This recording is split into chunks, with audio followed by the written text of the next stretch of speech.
देता नाम में है जिंदगी, यीशु है वो नाम, जिस नाम में है बंदगी, यीशु है वो नाम, यीशु तेरा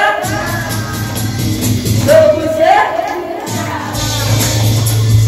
यीशु तेरा सबसे, यीशु तेरा सबसे, यीशु तेरा नाम सबसे ऊंचा है। यीशु तेरा नाम सबसे ऊंचा है, यीशु तेरा नाम सबसे ऊंचा है, यीशु तेरा नाम सबसे ऊंचा है, सबसे ऊंचा है, सबसे सबसे। हालेलुया। ঈশ্বরের আমরা ধন্যবাদ করি, তার গৌরব প্রশংসা করে এত সুন্দর প্রশংসা, এত সুন্দর গানে আমরা মগ্ন হয়ে গেছি, আনন্দ বর্ণনা করছি, তার মহান নামে ধন্যবাদ। হালেলুয়া। আসুন পবিত্র সুসমাচার শুরু করি। আজকের সুসমাচার হচ্ছে সাধারণ উপদেশ সম্পর্কে বাইবেলের পথ। সাধারণ উপদেশ অর্থাৎ হচ্ছে অ্যাডভাইস, মানে তোমাদেরকে বোঝানো হবে কিভাবে চলতে হবে ঈশ্বরের পথে, কিভাবে তোমরা এক অপরের সাথে কথা বলবে, কিভাবে তোমার মঙ্গল হবে, এই সমস্ত কিছু আজকে পবিত্র সুসমাচারে আমরা আমাদের ঈশ্বর দেখিয়ে দেব। আসুন আমরা দেখব রোমিও 2:6, রোমিও 2:6। এখানে আমরা কষ্ট বলেছে প্রত্যেককে তার কর্ম অনুযায়ী প্রতিফল দেবে, অর্থাৎ হচ্ছে আপনারা ভালো করুন অথবা নোংরাম যাই করুন না কেন, আপনার কর্ম অনুযায়ী আপনাকে প্রতিফল দেবে।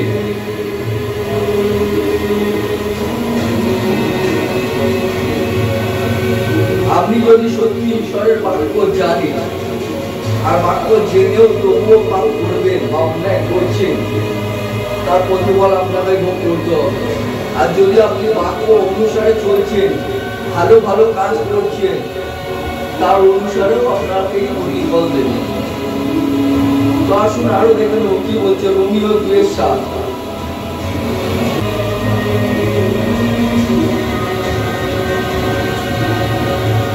দেখো এখানে আমাদের কষ্ট বলছে যারা ধৈর্যের সঙ্গে ভালো ভালো কাজ করে ঈশ্বরের কাছে এবং গৌরব সম্মান জীবন পেতে চায়, তারা ঈশ্বর তাদের অন্তরে জীবন দান করে, অর্থাৎ জীবন দেবে, অনন্ত জীবন দেবে। যারা ঈশ্বরের গৌরব প্রশংসা ধৈর্য সহকারে ভালো ভালো কাজ করছে, ঈশ্বরের গৌরব প্রশংসা করছে, গান করছে, প্রচার করছে, ভালো ভালো কাজ করছে, তাদেরকে ঈশ্বর দেবেন অনন্ত জীবন। কষ্ট এখানে বলছে। আর রোমিও 2:8 বলছে কি, রোমিও 2:8, রোমিও 2:8, কিন্তু যারা নিজের ইচ্ছা মতো চলে আর সত্যকে না মেনে অন্যায়কে মেনে চলে, ঈশ্বর তাদেরকে কিন্তু ভীষণ শাস্তি দেবে। অর্থাৎ হচ্ছে যারা নিজের খেয়াল খুশি মতন চলছে, ঈশ্বরকে মানতে চাইছে না বা ঈশ্বরের বাক্য অগ্রাহ্য করছে, তাদেরকে কিন্তু ঈশ্বর ভীষণ শাস্তি দেবে, ভীষণ মানের কঠোর শাস্তি দেবে। সেখান থেকে সে বাঁচতে পারবে না। এটা হচ্ছে কর্ম অনুযায়ী ফল দেওয়া। এটা প্রথমে বলে দিয়েছিলাম আমি রোমিও 2:6, যে প্রত্যেকে তার কর্ম অনুযায়ী ফল দেবে। এখানের মধ্যে 8-এর মধ্যে কষ্ট বলেছে, কিন্তু যারা নিজেদের ইচ্ছা মতন চলে আর সত্যকে না মেনে অন্যায়কে মেনে চলে, ঈশ্বরকে অগ্রাহ্য করে, ঈশ্বর তাকে ভীষণ শাস্তি দেবে, মানে কঠোর শাস্তি দেবে।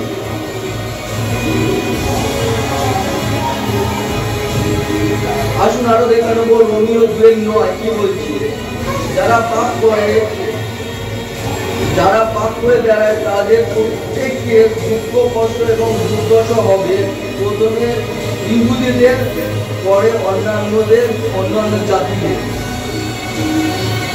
যারা পাপ করে বেড়ায় তাদের প্রত্যেককে দুঃখ কষ্ট এবং দুর্দশা হবে। যারা অন্যায় করছে পাপ করছে তাদের কিন্তু প্রত্যেকে দুর্দশা খারাপ হবে, প্রথমে ইহুদিদের, পরে কিন্তু অন্যান্য জাতিদের।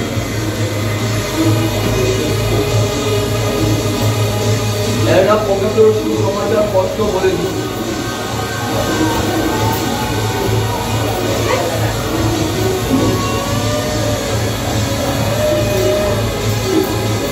1 Corinthians 2:9 কি বলছে দেখুন।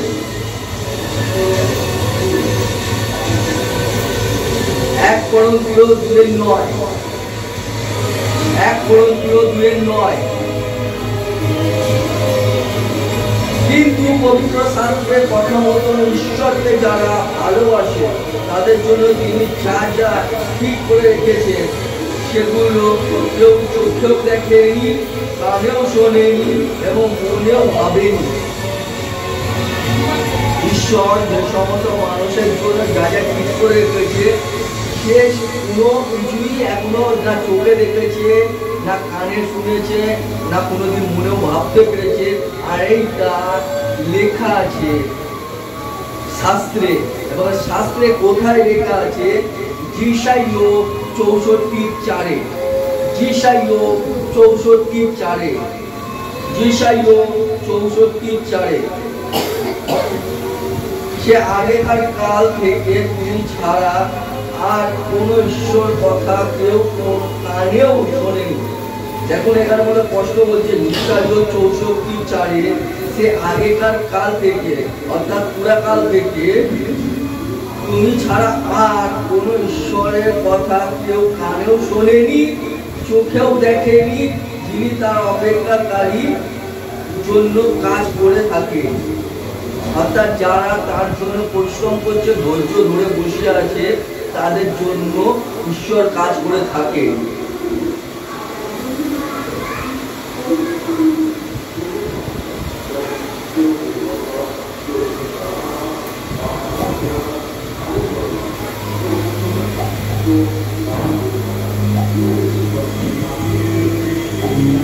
আসুন খুলে দেবো 1 Corinthians 2:10।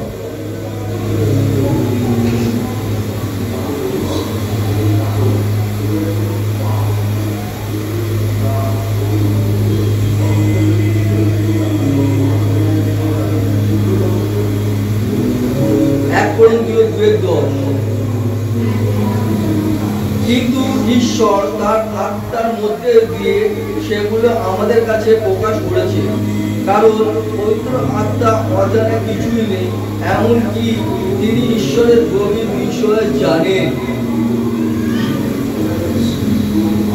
অর্থাৎ সে পবিত্র আত্মা, কিন্তু ঈশ্বর তার আত্মার মধ্যে দিয়ে সেগুলো আমাদের কাছে প্রকাশ করে দিয়েছে। তার আত্মা দিয়ে কি দিয়ে? আত্মা দিয়ে। আত্মা মানে হৃদয়গুণ ওপরে আমাদের সহায়ক আত্মা পাঠিয়ে দিয়েছেন, যিনি আমাদেরকে বলেছিলেন আমরা যা ওপরে এখন চলে যাচ্ছি, আমি পিতার কাছে যাচ্ছি, তোমাদের জন্য একটা সহায়ক আত্মা পাঠাবো, পিতার কাছে প্রার্থনা করবো। সেই আত্মাটা একমাত্র তারই আত্মা, অর্থাৎ ঈশ্বরেরই আত্মা, অর্থাৎ প্রভু যিশুরই আত্মা। সেই পবিত্র আত্মা নেমে এসেছিল আমাদের জন্য, আর এখনো পর্যন্ত সেই পবিত্র আত্মা কাজ করছে। অর্থাৎ ঈশ্বরের আত্মা, যেরকম আমার আত্মা আমার বিষয় সব জানি, আপনার আত্মা আপনার বিষয় সব জানি, প্রত্যেকটা মানুষের আত্মা প্রত্যেক মানুষের ব্যাপারে সব জানে, ঠিক সেরকম ঈশ্বরের আত্মা ঈশ্বরের ব্যাপারে সবই জানে। তো সেই আত্মাই অর্থাৎ কিন্তু ঈশ্বর তার আত্মার মধ্যে দিয়ে সেগুলো আমাদের কাছে প্রকাশ করেছে, কারণ পবিত্র আত্মা অজানা কিছুই নেই, এমনকি তিনি ঈশ্বরের গভীর বিষয়েও জানেন, এমনকি ঈশ্বরের গভীর বিষয়ে জানেন। অর্থাৎ ঈশ্বরের আত্মা ছাড়া কি হবে? ঈশ্বর যা কিছু গভীর বিষয় জানেন একমাত্র ঈশ্বর জানেন এবং তার আত্মাই জানেন, এছাড়া কারো জানার ক্ষমতা নেই। তার মানে সেই ঈশ্বর, সেই আত্মাটাও ঈশ্বর, অর্থাৎ সেই পবিত্র আত্মা। আর এখানে বলে সেইটাই বলছে, সেই গভীর বিষয়ও তিনি ভালো করে জানেন, আর সেগুলো আমাদের কাছে প্রকাশ করেছে। আসুন আরো দেখে নেবো এটা কিভাবে আমি জানলাম, কোথায় লেখা আছে দেখুন। দ্বিতীয় বিবরণ খুলে নেবেন, দ্বিতীয় বিবরণ 5:33, এগুলো টিকমার্ক করে রাখবেন বা খাতায় লিখে রাখবেন।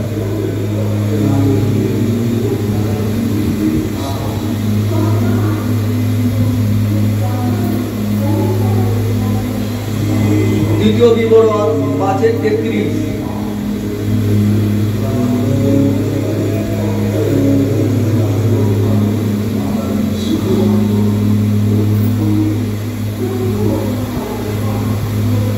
দ্বিতীয় বিবরণ 5:33, তোমাদের আরাধ্য ঈশ্বর প্রভু পরমেশ্বর তোমাদের যে পথে চলার নির্দেশ দিয়েছে সেই পথে চলবে, তাহলে তোমরা জীবন লাভ করবে ও তোমাদের মঙ্গল হবে। যে দেশ তোমরা অধিকার করতে চাইছো সেখানে দীর্ঘজীবী লাভ করবে। হালেলুয়া। এইটার সাথে 1 করিন্থীয় 2:10 সাথে মিলেছে এই দ্বিতীয় বিবরণ, অর্থাৎ শাস্ত্রে লেখা আছে। আসুন এখানের মধ্যে স্পষ্ট গীতা যা বললো দ্বিতীয় বিবরণে 5:33, তোমরা ঈশ্বরের আদেশ আজ্ঞা এবং তার কথা অনুসারে যদি মেনে চলো তাহলে তোমাদেরকে যে দেশ দেওয়ার ইচ্ছা আছে পিতা সেই দেশ দেবে এবং তোমরা দীর্ঘজীবী হবে। দীর্ঘজীবী অর্থাৎ হচ্ছে তোমাদের আয়ু বেড়ে যাবে, তোমাদের আয়ু বেড়ে যাবে, তোমরা মরবে না সহজে। জানেন আগেকার সময়ে কত সময় পর্যন্ত মানুষ বেঁচে থাকতো? একজন কত, আপনি তো মাথায় এলাকায় কত সাল পর্যন্ত, কত বছর পর্যন্ত বাঁচতো আপনি কতটা জানেন? সোনা কথা 1000 না পুরো বাঁচতো শুনেছি। তাহলে চিন্তা করে দেন, এটা বাস্তব। আগেকার মানুষ আব্রাহাম, মুসা, এরা যারা আছে তারা অনেক বছর পর্যন্ত বেঁচে ছিল। সেগুলো বললে পরে হয়তো কম করে যাবে। যাই হোক, আমি এইটাই বলছি, আর এখন যত পাপ বাড়ছে মানুষের আয়ু তত কমছে, মানে পাপের সাথে সাথে মানুষের আয়ু কমে যাবে।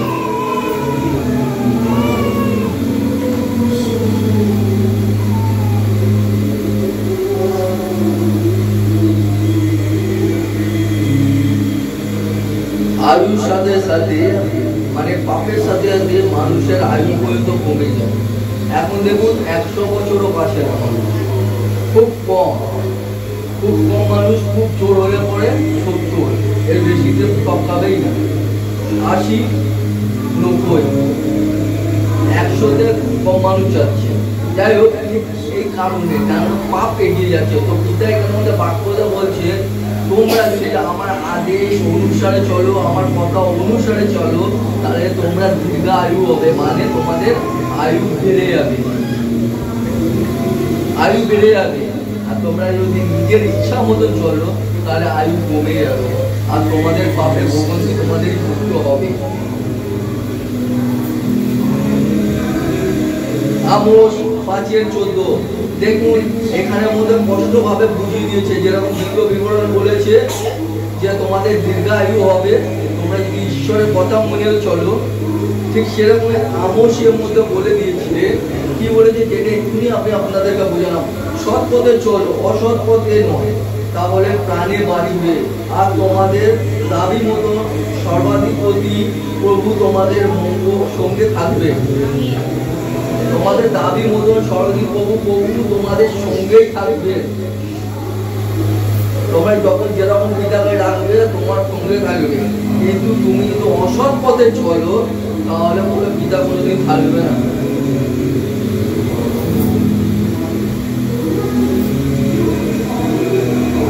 আমি একটা কথা আপনাদেরকে বুঝিয়ে দিতে চাইছি, শর্ট ভাবে, একদম শর্টকাট ভাবে যদি বুদ্ধি থাকে তাহলে অবশ্যই বুঝবেন।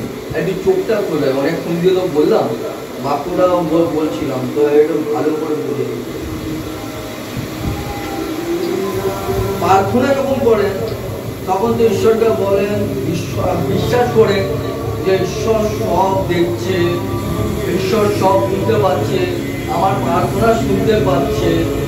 এটা তো আপনারা বলে থাকেন না, এটা তো আমরা বলে থাকি না, ঈশ্বর আমার কথা শুনছে, আমি প্রার্থনা করছি, আমাকে দেখছে, আমি সুস্থতা লাভ করছি, আমার পাশে আরেকজন সুস্থতা লাভ পাচ্ছে, আমার ঈশ্বর আমাদেরকে ফলো করছে।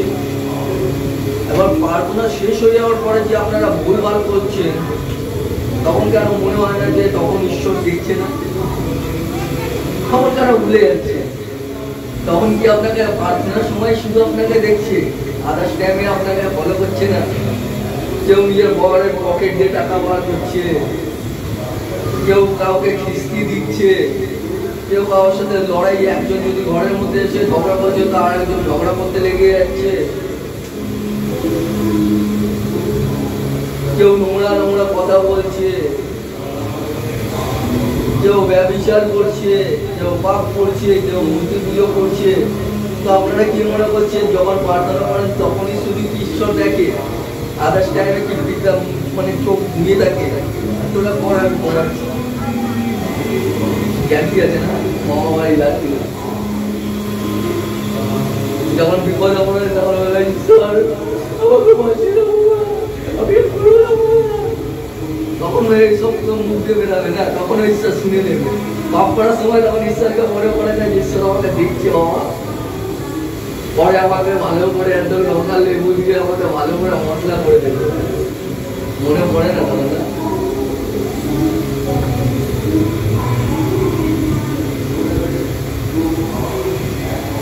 আরে আর কতদিন এরকম চলবে তোমাদের?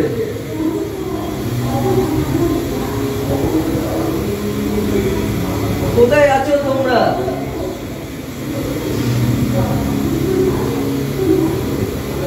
होठ में लाली मुंह में लाली का लादली है ना, होठ में लाली मुंह में लाली। लाली मतलब समझते हो? लाली का मतलब है मुंह में लिपटी और मुंह में से फूल निकलता है।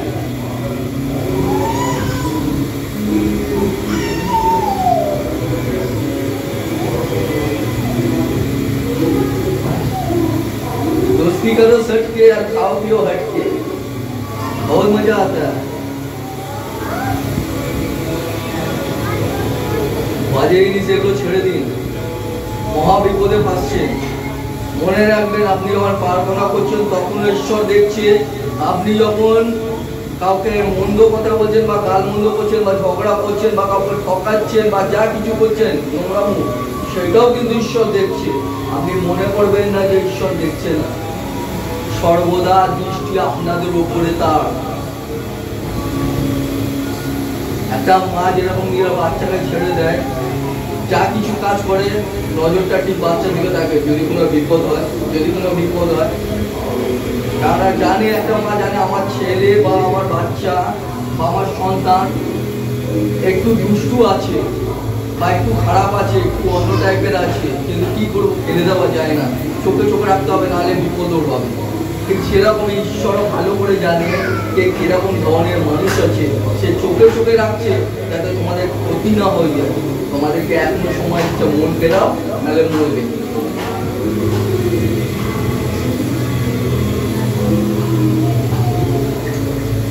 আসুন দেখে নেবো 1 তিমোথী 5:1।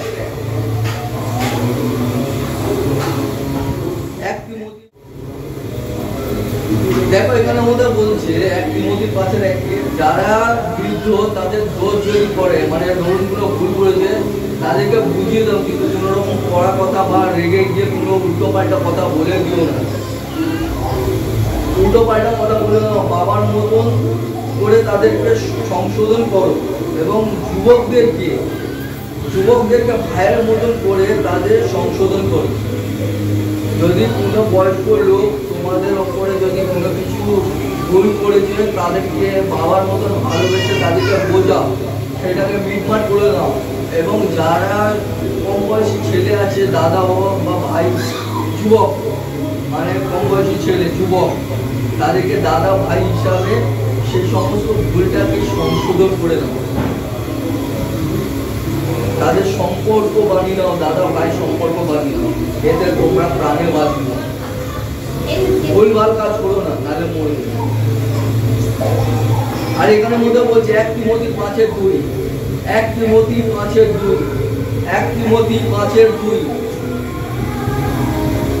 বয়স্ক স্ত্রীদেরকে মায়ের মতন মনে করে সংশোধন করো এবং যুবতীদের মনের মতন করে পবিত্রভাবে বজায় রেখো, সংশোধন করো। যারা বয়স্ক মায়েরা আছে তাদেরকে মায়ের মতন সংশোধন করো। তারা যদি কোনো ভুল করছে সেই সমস্ত ভুল ভালকে সংশোধন করে দাও।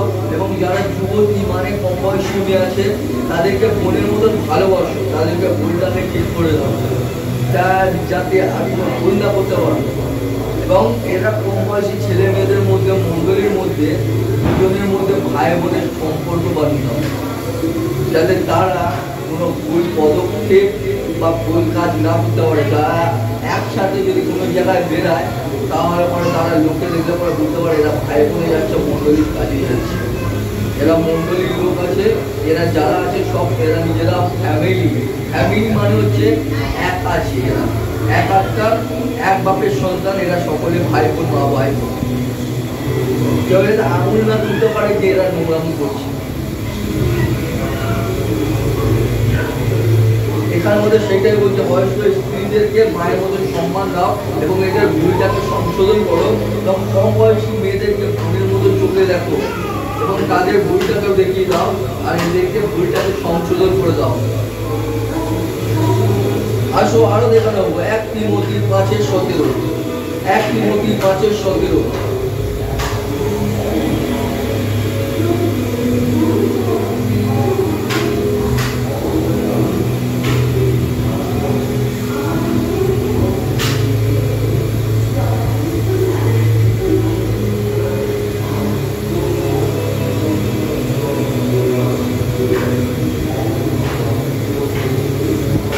দেখো এটার মধ্যে প্রশ্ন বলছে, মণ্ডলী পরিচালনা করে, বিশেষ করে যারা ঈশ্বরের বাক্য প্রচার করে ও শিক্ষাদান করবার জন্য পরিশ্রম করে, তাদের পাওনা দ্বিগুণ হওয়া উচিত।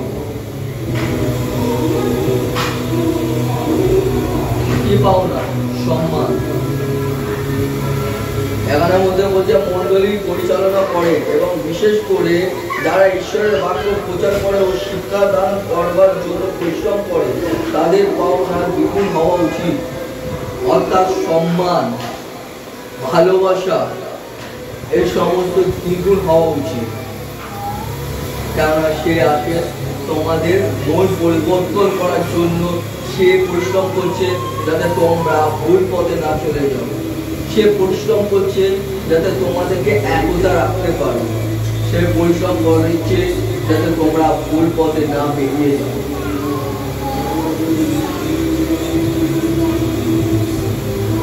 আর ধন্য তাহারা যারা প্রচার করছে প্রভুর নামেতে, রাস্তায় রাস্তায় বেরিয়ে ঘুরে ঘুরে, তাহারা প্রভুর আশীর্বাদের কম পাবে না, প্রচুর পরিমাণে ঝাঁকিয়ে ঝাঁকিয়ে পাবে।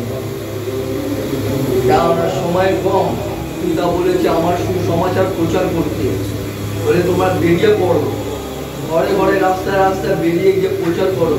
আর যারা সত্যি প্রচার করছে, পিতার বাক্য শুনে কাজ করছে, তারা প্রচুর ফলে ফলবান হবে।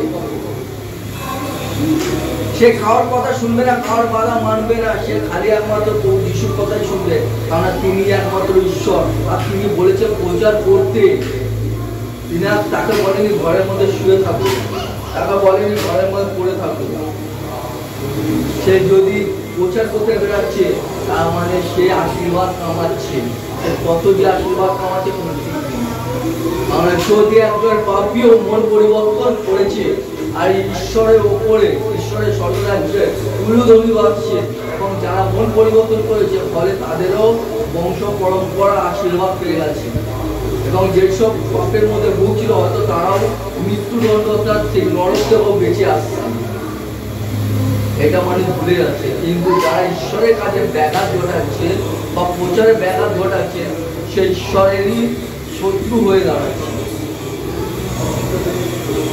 সে ঈশ্বরের শত্রু হয়ে দাঁড়ায়। যারা ঈশ্বরের কাজে ব্যাঘাত ঘটায়, কাজ করতে দেয় না বা প্রচার করতে দেয় না, তারা কিন্তু ঈশ্বরের শত্রু। তারা ঈশ্বরের কাজে যাচ্ছিল, সেটা বাধা সৃষ্টি হয়েছে।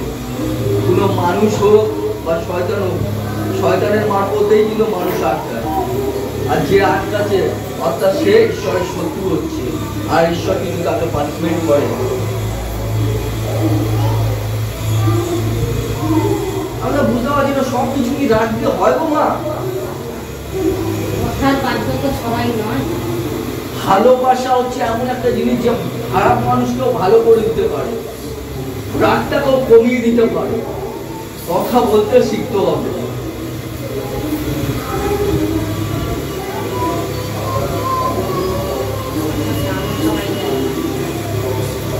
মাথার ব্রেনকে ইউজ করো, তাহলে আগে বাড়বে। যদি বুদ্ধি না থাকে কেউ তোমাকে নিজেদের করতে না।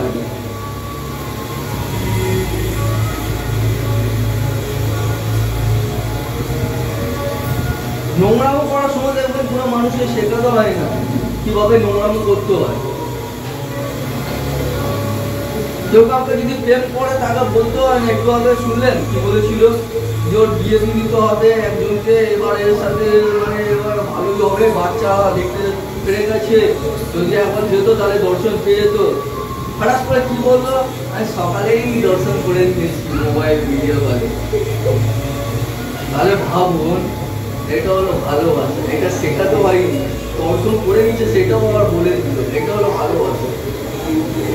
তাহলে ভালো কাজের সময় কেন এইসব টেকনিক ব্যবহার করো না তোমরা? আমার মাথায় ঢোকে না।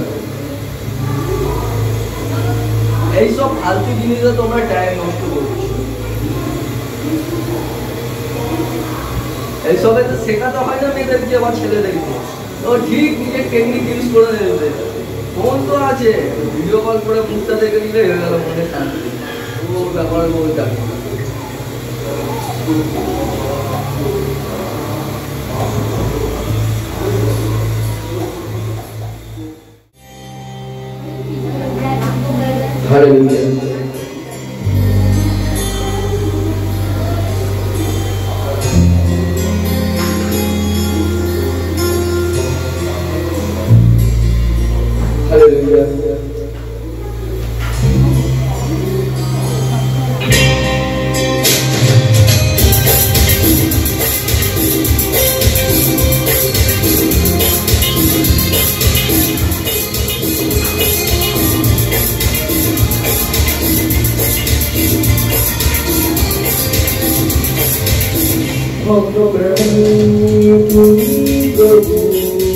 আশা করি চলো, প্রাণে তুমি প্রভু আশা করি চলো। জীবন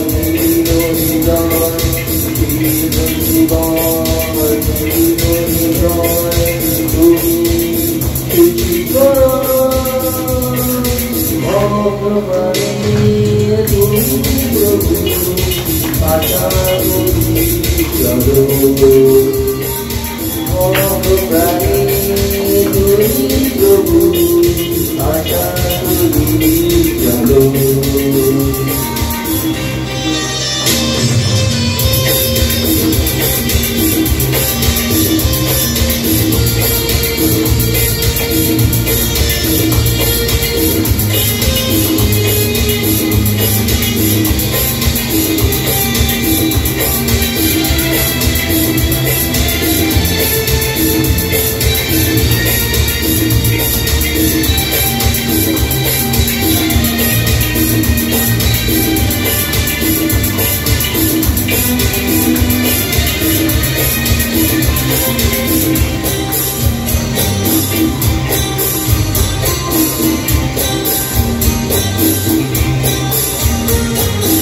এতদিন তোমাকে ভালোবাসি, এতদিন তোমাকে কাছে রাখি,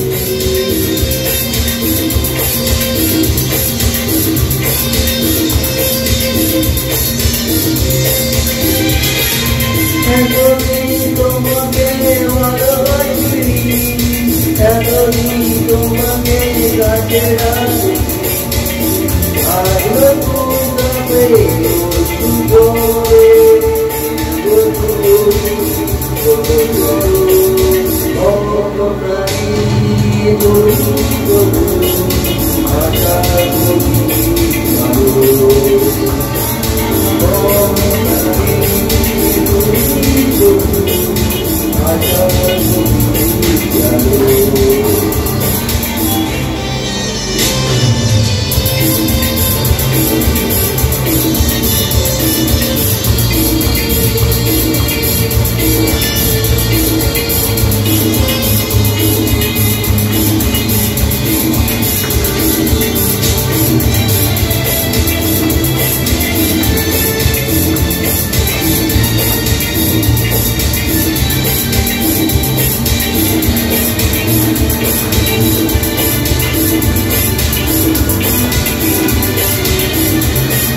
देखो बच्चा से सीखो, एक बार में हाथ उठाना है।